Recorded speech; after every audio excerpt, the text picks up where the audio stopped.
Cyber insurance is ensuring that intangible risk in the operation of technology. The policies provide protection for liabilities that you create, and they provide coverage for violations of regulations if you fail to do notifications.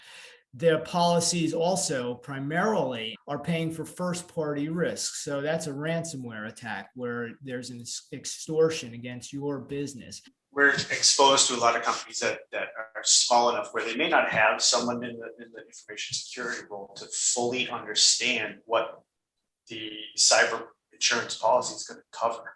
So we have to go in and help them and put the eye drops in and read the whole policy with them and understand what's there. But we're going to help identify the gaps that they don't have.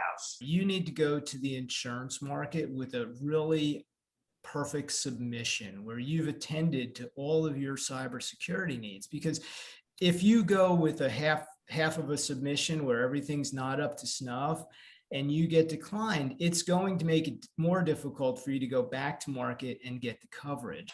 Now they're hyper-focused. They're hitting it through different vectors that we weren't anticipating, really, because you'd expect, like the supply chain hack, not necessarily ransomware, but it was injecting itself into the middle of what people assumed was a solid process. Patch cadence, right? It's a big thing. Everybody's looking at how quickly you're patching. Is it automatic? Is it manual? How successful have you been? End-of-life software is problematic, and it's going to give you a big headache trying to get cyber insurance. And endpoint detection and response is helpful. But most importantly, if you can do an assessment, have a third-party audit done, maybe some penetration testing, I think that that's one of the most important testaments to your security posture that will benefit you for the underwriting process. I'm going to say no. I think the product is too early in the process of quote unquote product development. Insurance products usually take years and sometimes in the past decades to fully mature. What I've seen is that these cyber products have developed in real time faster than any other product that I've become aware of and accustomed to in my 35 plus years in the business.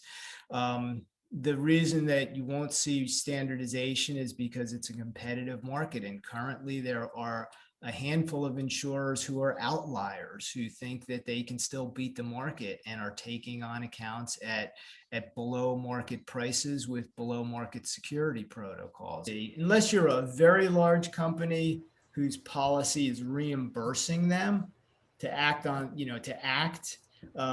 I would report it to your insurance company immediately. And we have a good example of a client who they didn't report it immediately. And it was an unusual circumstance where the client's daughter was getting married. It's a company with 32 million in revenue.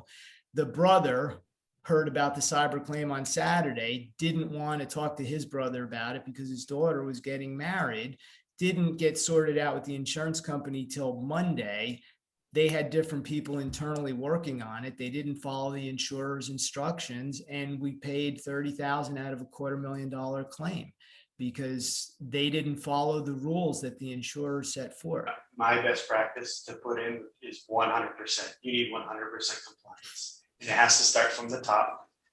If the president of the company says, do your security training, you better do it. And there should be consequences. I'm not sure how harsh you want to get.